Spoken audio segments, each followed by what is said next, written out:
Esta es la noche en el continente americano. Mientras en Europa inicia la madrugada y amanece en Asia, así cae la noche en el continente americano y transcurre la mañana y la tarde en el resto del mundo. La noche bajo la dirección de Claudia Gurizati. Buenas noches. La noche bajo la dirección de Claudia Gurizati enciende las luces para que usted siempre vea el punto clave de la noticia. Soy Jefferson Beltrán. Bienvenidos. La noticia, la entrevista del líder político venezolano Leopoldo López con nuestra directora Claudia Gurizati y con la directora de contenidos de NTN 24 y directora también del programa La Tarde, Idania Chirinos. Ayer ustedes vieron aquí en el programa La Noche la primera parte de este revelador diálogo. Lo que viene ahora y que verán ustedes a continuación es realmente conmovedor. Apoyados en nuestro archivo periodístico, recordamos junto con Leopoldo López los momentos más difíciles que sufrió en prisión y la forma como encadenado tuvo que soportar violaciones a los derechos humanos, no solo contra él, sino también contra su esposa Lilian Tintori y el resto de su familia. Vean ustedes la segunda parte de esta humana y reveladora entrevista con Leopoldo López. Y Dani, es que me gustaría además concentrarnos en ese año que acabas de mencionar, en el 2014, porque fue cuando ya comienza la represión brutal, evidente en las calles. ¿Por qué? Porque el 2014 también es el año en el que la gente decide que no se puede quedar callada, que tiene que salir, que tiene que inundar las calles, que tienen que protestar, que tienen que intentar que el mundo oiga el descontento del venezolano, y esto costó para un líder como Leopoldo López su libertad, para los medios de comunicación que nos cerraran, Idania. Que nos cerraran, que perdiéramos la señal. Recuerdo haber conversado con Leopoldo antes de la intervención de lo que se denominó la salida, que fue importante y que nosotros estábamos transmitiendo, porque era un momento crucial, como tú dices, Claudia, en que la gente salió a la calle, en que la gente decidió hacer sentir su voz. A NTN le costó la señal al aire en las cable operadoras y a Leopoldo le costó la cárcel. NTN 24, que hasta este momento ha estado en el 725 de DirecTV en Venezuela, pareciera que no está. No sabemos si volverá o no. Señores eurodiputados, la señal informativa del canal internacional NTN 24, que llega a todo el hemisferio a través de los cableoperadores de televisión por suscripción, fue apagada en Venezuela por orden directa del gobernante Nicolás Maduro. Sufrimos lo que ya en este país se denomina el apagón mediático. La orden provino, según los operadores DirecTV y Movistar, de la Comisión Nacional de Televisión, CONATEL. CONATEL es el órgano rector de las comunicaciones en Venezuela. Horas después, el presidente Nicolás Maduro confirmó que se había tratado de una decisión de Estado. Fuera del aire, NTN 24. Fue una decisión de Estado, para que lo sepan, pues. Quienes no lo sabían y quienes lo tengan que saber. Sin embargo, años después, NTN 24 igual está en Venezuela y Leopoldo López continúa levantando la voz. Pero permíteme una pregunta en relación a ese año. Cuando Leopoldo se entrega en el 2014, ¿Leopoldo pensó que le iba a costar tantos años de su vida privado de libertad? Mira, Idania, Claudia estaba compartiendo conmigo ahora una carta que yo escribí, una entrevista por escrito que yo les escribí a ustedes, a NTN 24, en el 2015. Y en esa carta, que estaba repasándola ahora, hacía una reflexión sobre el tema del tiempo, que es lo que tú preguntas. Y yo allí decía, y lo comparto todavía, y estoy convencido de eso, que el tiempo es una variable que te puede hacer más prisionero de lo que eres, porque es una variable que no controlas. Si en la cárcel yo me sometía al imperio del tiempo, iba a tener una frustración permanente, porque si planteaba que la libertad la iba a conseguir en un mes, o en una semana, o en un año, y pasaba un mes, un año, y no llegaba esa libertad, pues eso era señal o eso era motivo de una profunda frustración. Y yo lo vi con otros compañeros presos. Yo vi como otros compañeros se ponían como meta que la semana que viene salían, o el mes que viene salían, o el año que viene salían, y no llegaba ese momento, y eso generaba una frustración tremenda. Y yo allí aprendí, tomé la decisión de que el tiempo es una variable que no podía dominar. Y se lo dije muchas veces a Lilian. Le dije a Lilian, mira, Bella, esto va a durar el tiempo que tenga que durar, y nos tenemos que preparar para poder manejar el tiempo sin que el tiempo nos aplaste, porque es una variable que no podemos controlar. Va a llegar el momento en el que yo salga de la cárcel. Bueno, ese momento llegó y ahora ha llegado el momento de poder estar con mi familia y tener otro espacio de lucha. Y esto lo aprovecho para hacer una reflexión sobre nuestra lucha por la libertad. Yo entiendo que hay mucha frustración, tú la tienes, yo la tengo, la tenemos los venezolanos, de que todavía no hayamos alcanzado la libertad. Yo entiendo eso, pero no nos pongamos una fecha y que a partir de esa fecha nos rindamos.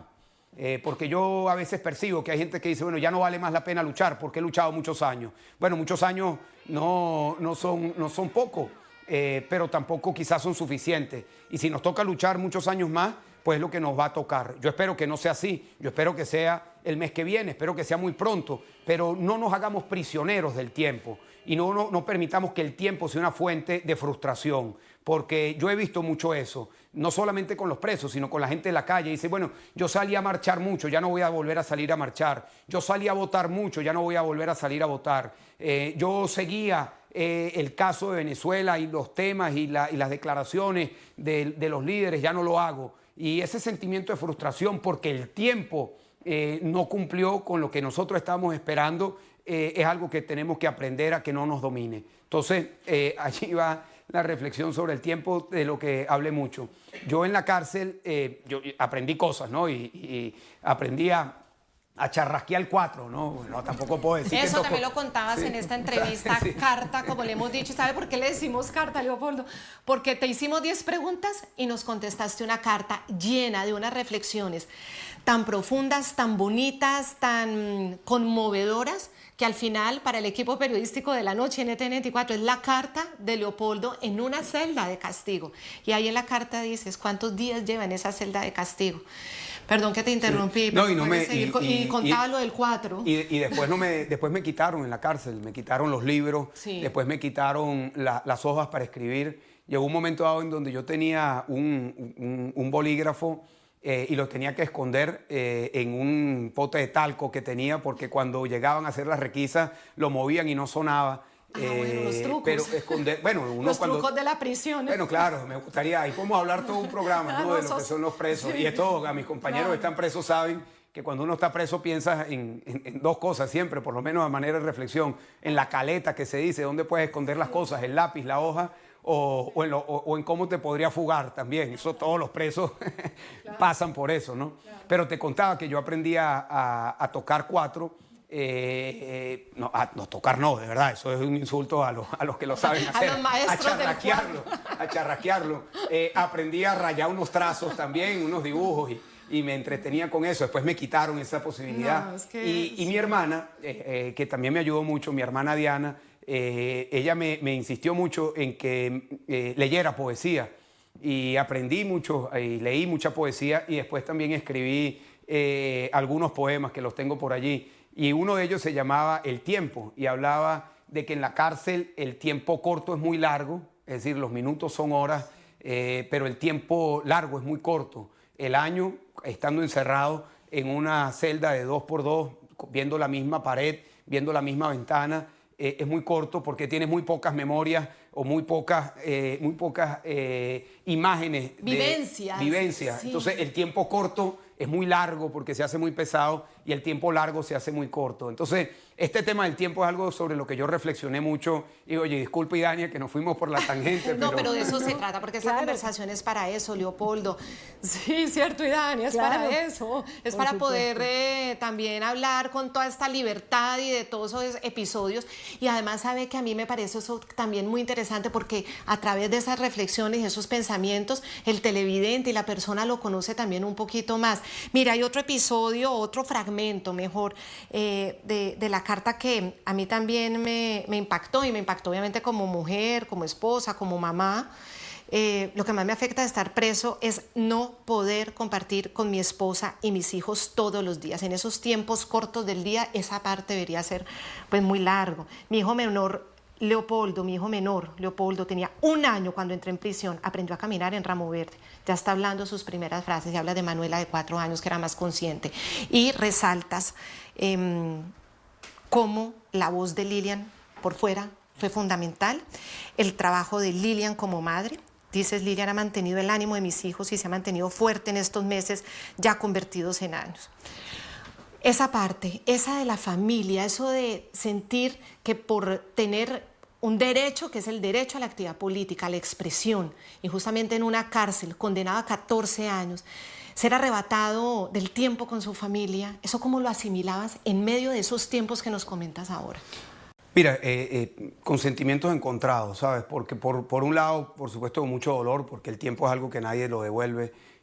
Mis hijos crecieron y bueno, Leopoldo tenía 1 año y ya va a cumplir 8. Y por primera vez él me dice esta frase, por primera vez. En los últimos días me ha dicho esa frase por lo menos 15 veces. Papi, primera vez que caminamos juntos por la calle. Papi, primera vez que nos sentamos en un banco de un parque. Papi, primera vez que nos comemos una hamburguesa. Papi, primera vez que me despiertas para ir al colegio. Papi, primera vez. Y él se ha quedado con esa idea de primera vez, primera vez. Él es el que más sensible que ha le estado cocinas, con ese tema, con esa... La primera vez que me cocinas, ¿sí le has cocinado? Sí, sí. Ah, okay. Y bueno, y con Manuela también, ¿no? Ya Manuela ha crecido mucho, Federica es mucho más pequeña, pero para ella ver a su papá en 3 dimensiones, porque ella estaba acostumbrada a verme en una pantalla y yo era como un jueguito de dibujos animados, ¿no? Ella tocaba un botón y le aparecía a su papá y le hablaba, ¿no? Un dibujo animado que le decía su nombre, que hablaba, que jugaba con ella. Ella le encantaba y ahora pues me ve en 3 dimensiones y ha estado muy impactada. Y bueno, sí, ha sido un tiempo que yo le pido a mis hijos, estoy seguro que así va a ser, que vean ese episodio, un episodio que los va a formar a ellos también. A nosotros nos ha sido muy duro, pero también nos ha unido mucho como familia. Y yo también, cuando pensé en esa realidad, y tengo la bendición de Lilian, mi esposa, que me ha acompañado en todo este trayecto, en la realidad de la mayor cantidad de las familias en Venezuela que son madres solteras. Y a Lilian le tocó ser como son... En América Latina tiene esa realidad. En América Latina. Le tocó ser como son la mayor cantidad de las madres en América Latina, son mamá y papá. Y yo tengo la bendición, y nosotros que somos una familia unida, nos queremos, nos amamos, pero durante ese largo periodo Lilian fue una madre, como la inmensa mayoría de las madres en América Latina, que tienen que ser mamá y papá, y lo hizo... Bueno, como lo hacen la inmensa mayoría de las madres en América Latina, que lo hacen bien, que lo hacen con amor, que lo hacen con entrega, que trabajan, que se dedican a sostener su hogar, pero también a dar el calor humano en la mañana, con la comida, con el cariño que se debe tener en el hogar. A sostenerlo emocionalmente también. Y Dania, te estoy oyendo que también quieres decirnos algo. Te escucho hablar y no puedo... evitar recordar tantos momentos a lo largo de estos años en que me encontré con Lilia, con tu papá, con tu mamá, tiempos en los que lloramos juntos, días que fueron muy difíciles, días muy emocionales. Lilian ha sido un pilar fundamental para tu familia, es lo que estás diciendo, para tus hijos. Lilian la vi levantar la voz en diferentes foros internacionales.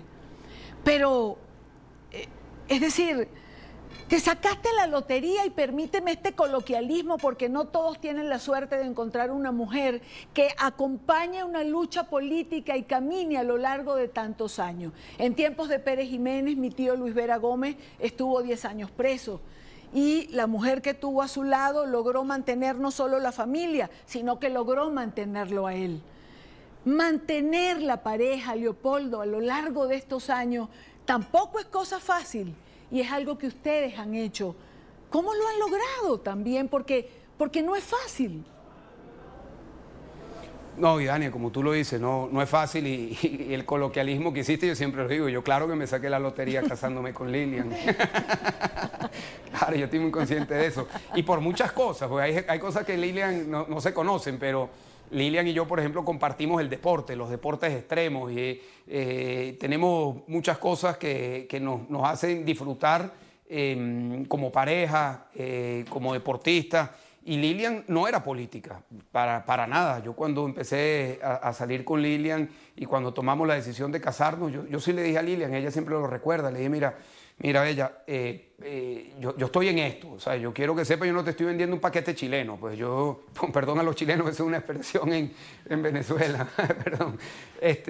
Yo quiero decirte que yo estoy en esto y esto nos puede llevar a momentos muy difíciles. Y ella me dijo que estaba consciente, y antes de casarnos los dos nos hicimos un tatuaje. Ella se hizo un tatuaje en la muñeca que dice Venezuela y yo me hice un tatuaje en la pierna con el mapa de Venezuela, para que siempre mantuviésemos presente y que no se nos pudiese borrar el compromiso con esa causa que está allí y que ha estado y estará siempre, que es la causa por nuestro país, y lo asumimos con humildad y también como una bendición, porque yo creo que parte de la felicidad no es estar alegre, y tener una bendición no es tener todo lo que uno quiera. Y yo he llegado a esta reflexión desde todo lo que he tenido que transitar. La bendición de la vida es tener un propósito, y nosotros tenemos un propósito, despertarnos todos los días con un propósito. Yo recé mucho en la cárcel, mucho. Yo hacía 3 cosas en la cárcel. Yo leía lo que podía, trabajaba los 2 lados del cerebro, como siempre me decía mi papá desde que yo era pequeño, trabaja los 2 lados del cerebro, el intelectual, el artístico, y rezaba. Esas 3 cosas las hacía con mucha disciplina, y cuando rezaba le pedía a Dios todos los días que me centrara en el propósito que Él tenía para mí, con humildad, pero que me centrara con el propósito que Él tenía para mí, y eso a mí me dio mucha fortaleza. Y nosotros pues tenemos el propósito como pareja de mantenernos unidos. Lilian en estos días me contaba cosas que a mí me sorprendieron, como algunas personas cercanas a nosotros le decían a Lilian que era momento de separarse. Y yo le decía, yo no lo puedo creer, Bella. O sea, yo no puedo creer que gente cercana te hayan estado planteando eso. Y bueno, yo quizás entiendo que para otras parejas a lo mejor el amor no está allí tan presente. Para nosotros el amor siempre estuvo como la razón de mantenernos unidos. El amor de pareja, el amor por la familia, el amor por nuestra causa, el amor por Venezuela y la sinceridad entre nosotros. Y yo todos los días que estaba en la cárcel le daba gracias a Dios. Perdón que dé tantas reflexiones, pues es primera vez que hablo en una entrevista. Y de eso se trataba. Perdón. Pero de eso se trataba. Y ya que estamos hablando de mujeres y de sus mujeres, Lilian, también quiero hablar de su mamá, de Antonieta Mendoza. Aquí tengo en mis manos, sí, Dania, cuando nos llega esta imagen de Antonieta cortándose el pelo, diciendo yo corto con la injusticia en Venezuela y el pelo corto por la libertad de Venezuela. Eso también pues fue muy impactante, y yo supongo que parte de ese impacto también lo viviste cuando te enteraste que tu mamá se cortaba el pelo por las injusticias de Venezuela. A las mujeres de tomar la decisión de cortarnos el pelo, pues cuando no queremos, eso es un sacrificio, y eso es un simbolismo, como es tan femenino, es un simbolismo. Esos episodios también, ¿cómo te llegaban a ti a la cárcel y qué tipo de reflexiones y de fortalezas te generaban? Mira, mi madre, yo la amo y la adoro, pero este periodo me ha acercado mucho más a mi mamá, mucho más a mi mamá, a mi padre, y es que no entendemos. No, y yo por eso, parece loco lo que te voy a decir, parece algo que no tiene mucho sentido, pero a mí un sacerdote me dijo, mira, uno aprende a rezar por 3 razones. Uno reza por necesidad, uno reza por temor, o uno reza por agradecimiento. Y la más poderosa es rezar por agradecimiento. Y yo aprendí a rezar por agradecimiento todos los días de mi vida. Rezaba con mucha devoción y le daba gracias a Dios por todo lo que me ha dado la vida, porque yo tuve unos padres que me dieron calor de hogar, me brindaron una educación. Yo, gracias a Dios, tuve un plato de comida a lo largo de mi vida.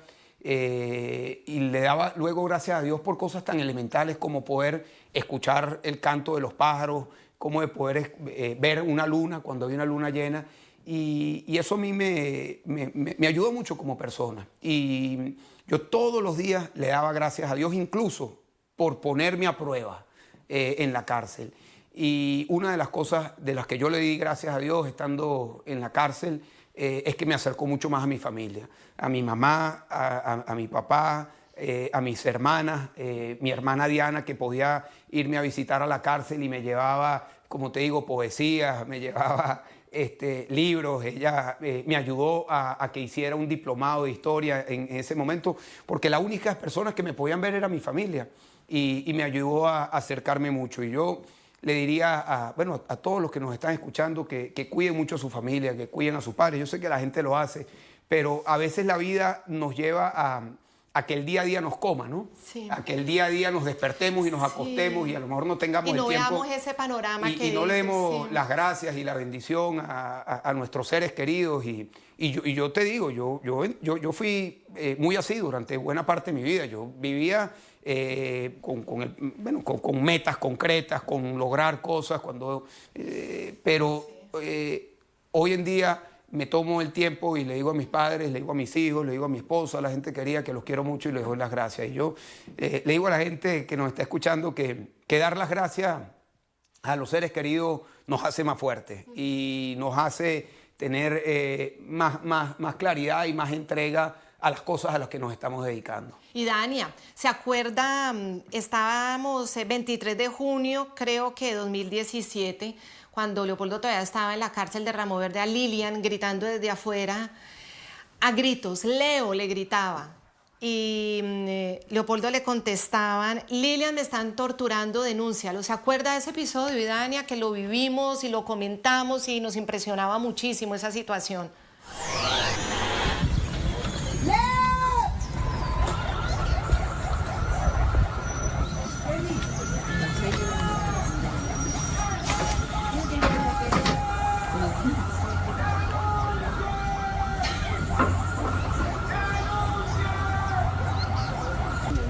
Le grité a Leopoldo desde aquí.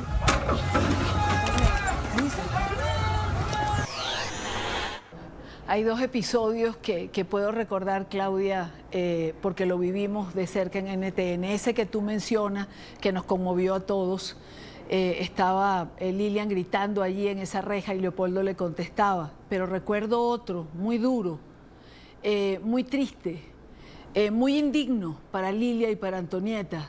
Y lo recuerdo porque me llamaron para contarme lo que había pasado y lo transmitimos, me dijeron que querían denunciarlo al mundo, que fue cuando fueron a ver a Leopoldo y por primera vez las desnudaron y la requisaron delante de Manuela, si no recuerdo mal.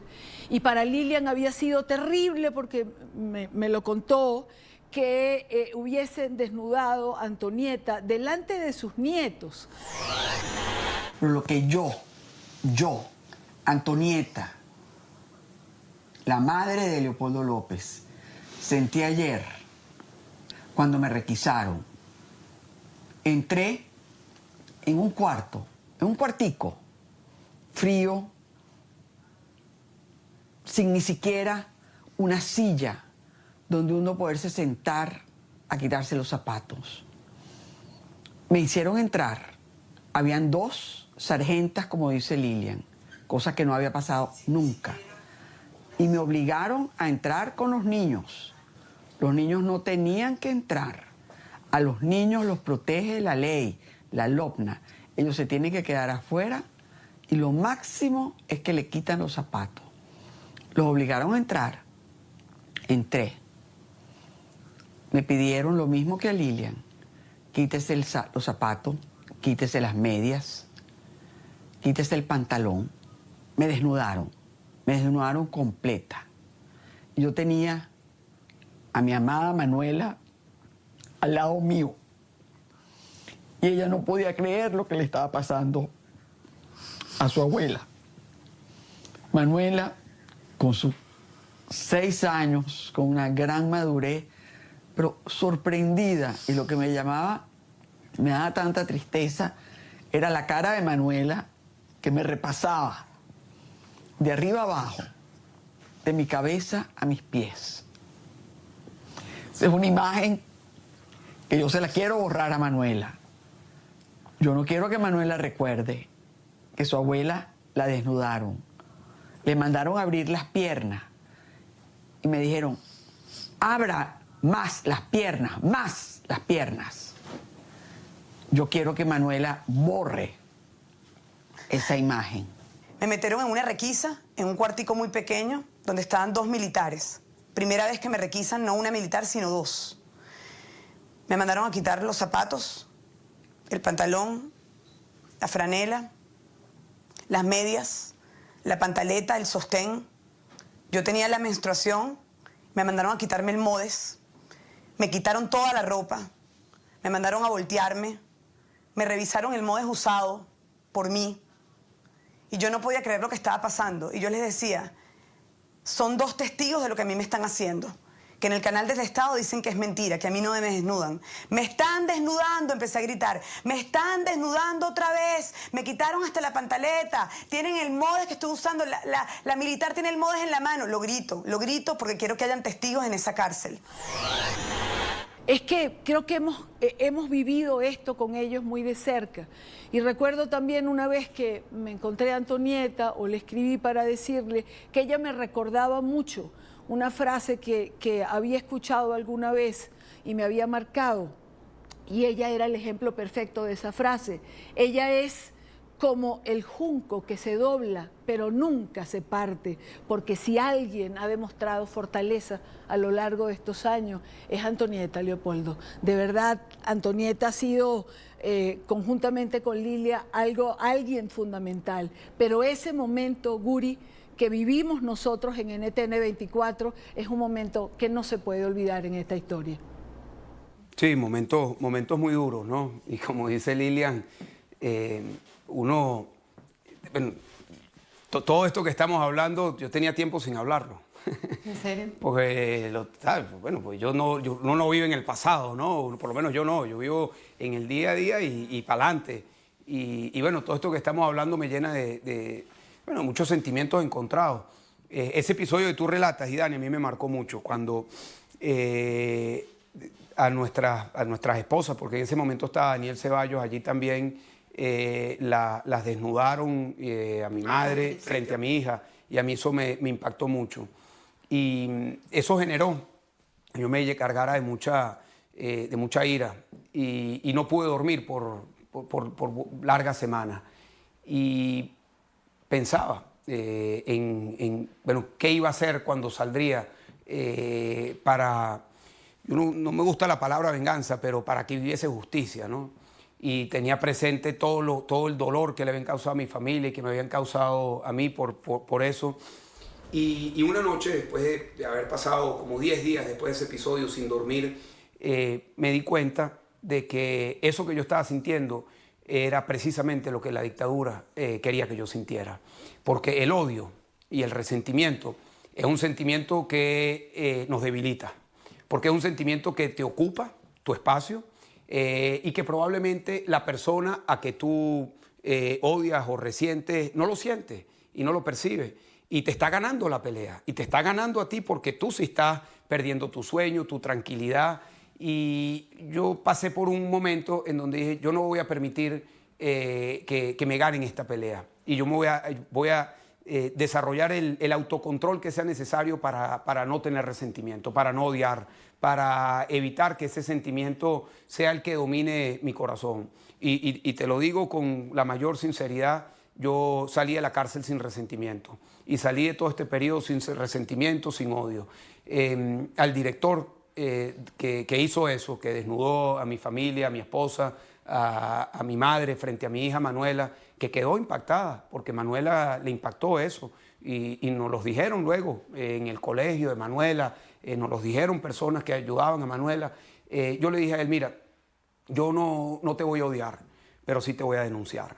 Y tú pensarás que esto que tú estás haciendo lo estás haciendo con impunidad.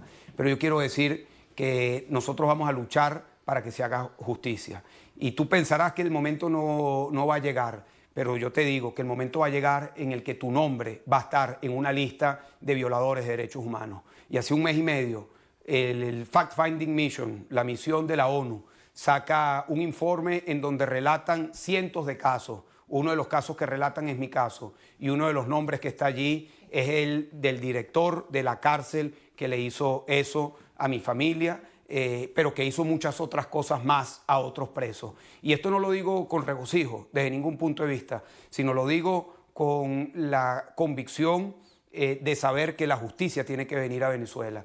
Y no por el sentimiento de que se haga justicia para que las víctimas nos sintamos bien. Eso es parte de lo que significa la justicia como reivindicación a las víctimas. Pero lo más importante es que en Venezuela nosotros tenemos que comenzar a construir desde ya nuestro nunca más, como ocurrió con las dictaduras del sur. Nuestro nunca más con mayúscula, un nunca más que gritemos, un nunca más que lo asumamos, un nunca más que sea parte de la política que construyamos y de la sociedad que construyamos a partir de este momento y sobre todo desde que salga el dictador en adelante. Y el nunca más solo lo vamos a poder construir si esas historias están allí. Ayer tuve la oportunidad de poder compartir con los familiares de uno de los jóvenes que asesinaron en la Plaza Altamira durante las protestas.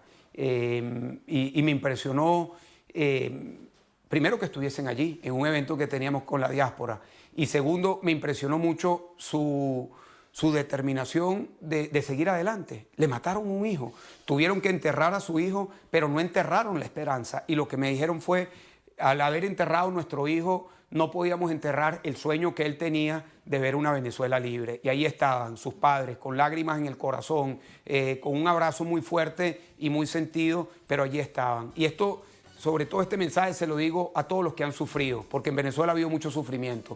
Que el sufrimiento nos active proactivamente a seguir adelante y a seguir soñando con esa Venezuela que queremos, con esa mejor Venezuela, con esa Venezuela que sabemos que podemos y que vamos a llegar a tener.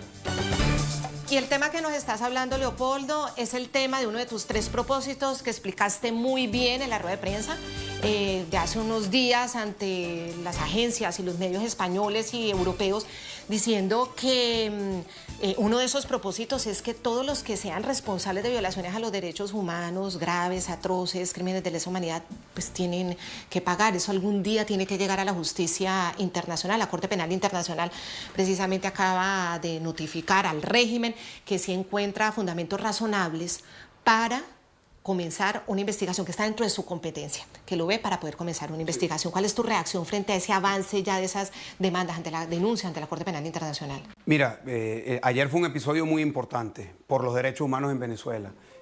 Ayer tuvimos una reunión con algunos defensores de derechos humanos que desde el año 2004 presentaron casos por violaciones de derechos humanos en Venezuela ante la Corte Penal Internacional. Ha sido un largo camino para llegar a lo que ocurrió el día de ayer. Un largo camino que pasó por la indiferencia de algunos momentos, quizás de la burocracia, de algunas de las personas que estaban allí, pero el hecho de que el día de ayer, incluso con la presencia del fiscal usurpador Tarek William, que fue para La Haya pretendiendo montar un espectáculo para solicitar sanciones a los Estados Unidos, y salió, como se dice, fue por la lana y salió trasquilado. Y allí hubo una declaración muy clara, muy importante y que es un parteaguas, porque dijo la fiscal que se había mantenido en silencio durante mucho tiempo, que efectivamente habían méritos para concluir que de los casos que han sido presentados ante la Corte Penal Internacional hay crímenes de lesa humanidad que ha cometido Nicolás Maduro y su régimen. Es un parteaguas. Eso es un proceso que por supuesto no ha culminado, pero es un proceso que va a continuar ahora ya con una realidad muy distinta. Y yo creo que esto marca definitivamente la manera como el mundo se va a relacionar con Maduro. Ya esto venía cambiando, pero ahora es inexcusable para ningún gobierno, parlamento, organización, partido político que se vincule con Nicolás Maduro, que ya está reconocido por la ONU como responsable por crímenes de lesa humanidad y a partir del día de ayer la Corte Penal Internacional reconoce que Nicolás Maduro es responsable de haber cometido crímenes de lesa humanidad. Es algo que nos tiene que, a los venezolanos, llenar de esperanza de que estamos construyendo nuestro nunca más. Insisto en esto. Esto no se hace con un sentimiento de venganza, ni de odio, ni resentimiento, pero sí con la necesidad de la justicia, de un país sufrido, de millones de víctimas que no han conseguido justicia. A mí mismo me tocó tener que salir de mi país para buscar justicia en la Corte Penal Internacional cuando fui inhabilitado. Esa suerte no la han tenido muchos otros que han sido violados en sus derechos y que nunca han sido reconocidos. Es un acto de justicia que se reconozca que hay méritos para enjuiciar a Nicolás Maduro.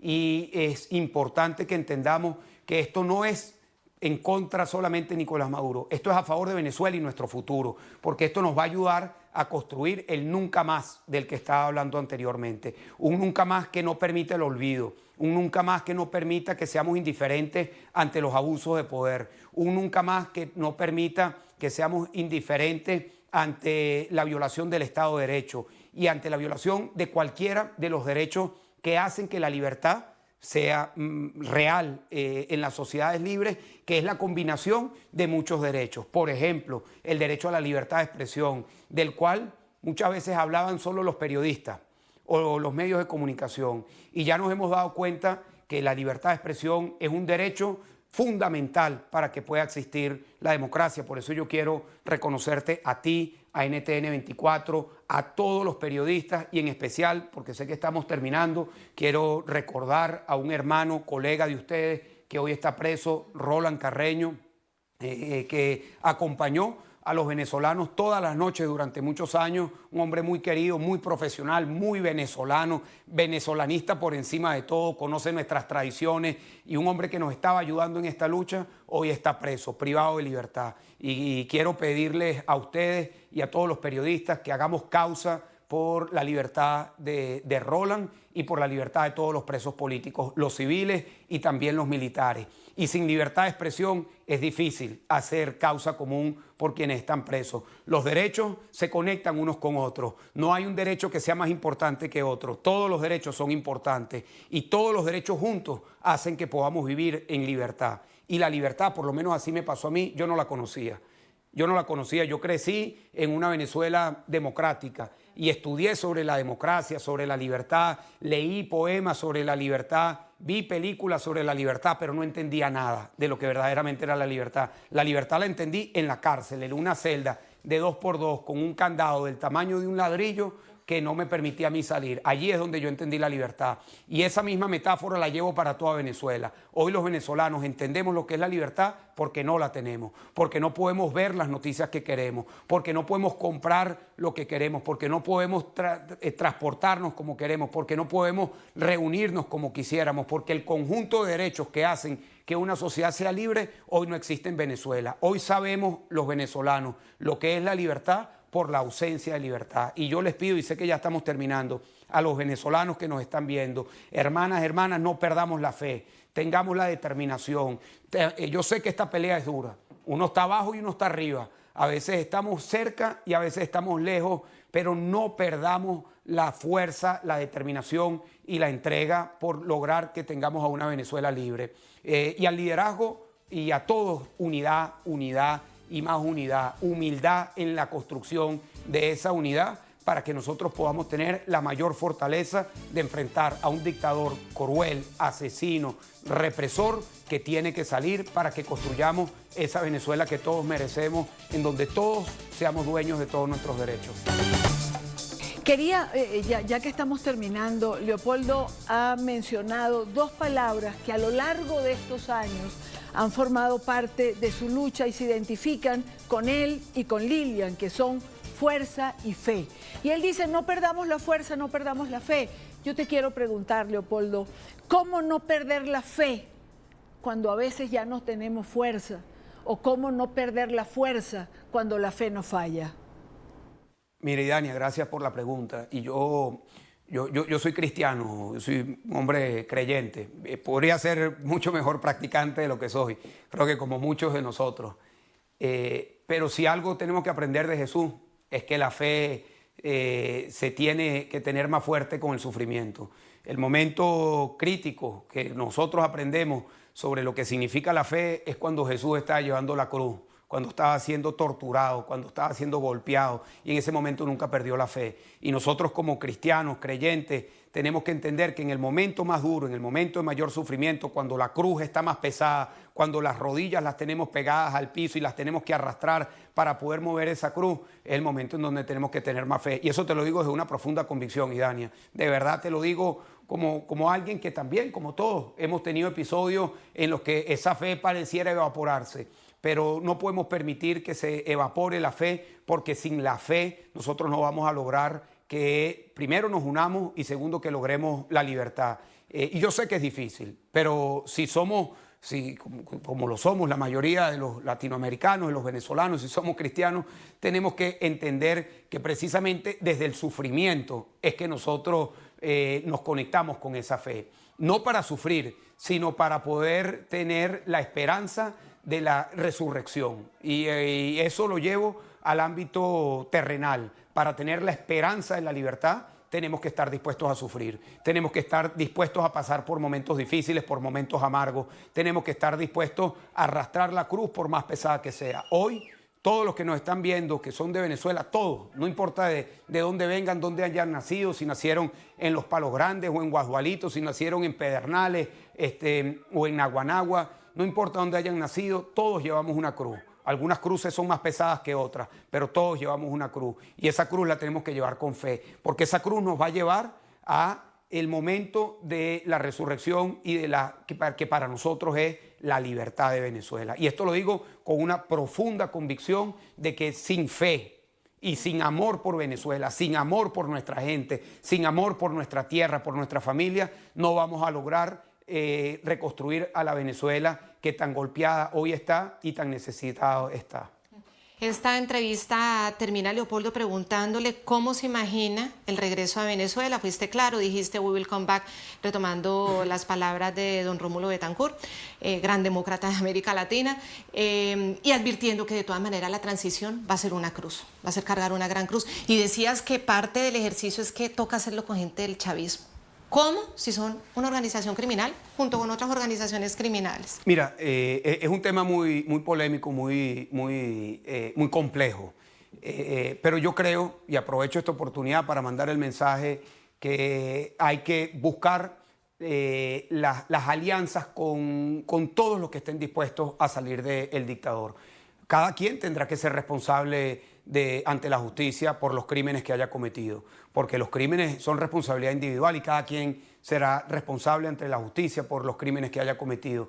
Pero yo sí le hago un llamado a todos los que incluso hoy están acompañando a la dictadura a que puedan ser parte de la salida del dictador. Y yo lo viví, yo no soy militar, pero yo viví 4 años en una unidad militar y yo conviví con militares del Ejército, de la Armada, de la Guardia Nacional, de la Aviación, que eran custodios y que otros eran presos. Y te puedo decir que la mayoría de ellos también quiere un cambio, pero son prisioneros de un sistema.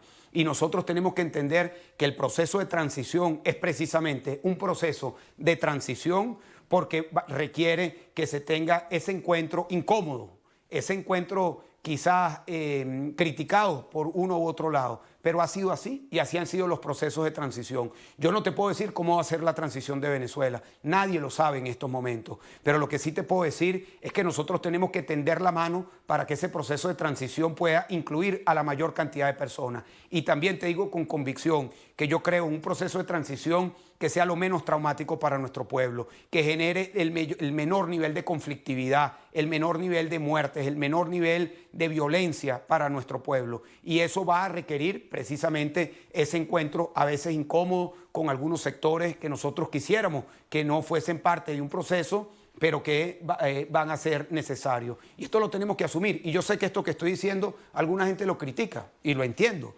Y lo digo precisamente para que demos el debate. Y lo digo precisamente para mandarle el mensaje a los policías, a los militares, a la gente que acompaña a la dictadura, de decirles: aquí no tenemos resentimiento y no vamos a construir la transición y la Venezuela que viene desde el resentimiento y desde el odio, sino desde la necesidad de que Venezuela pueda salir adelante y darle alimento, darle medicina, darle ingreso, darle estabilidad a millones de venezolanos que hoy están sufriendo por la culpa, por la responsabilidad de un cruel dictador. Y bienvenido sea el debate. Estoy dispuesto a debatir sobre este tema con quien sea, en donde sea, para poder colaborar con el proceso de transición que nosotros tenemos que construir en Venezuela. Leopoldo López Mendoza, que cumplas tú y todos los venezolanos que han sufrido la persecución de este régimen ese sueño de volver a Venezuela y retomar la democracia en este tan importante país de Sudamérica, vecino de Colombia, fundamental su democracia para afianzar la democracia en nuestra región. Gracias por activar tu voz en este espacio periodístico de NTN 24. Compartir contigo todas esas vivencias han sido, yo creo, muy valiosas para nuestros televidentes, muy conmovedoras. Muchísimas gracias por la confianza en mí, en Idania, en el canal. Gracias.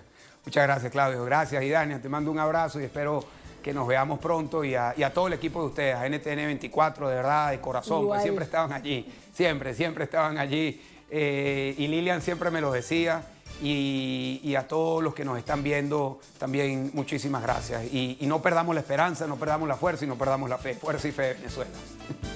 Muchísimas gracias, Idania, a los televidentes.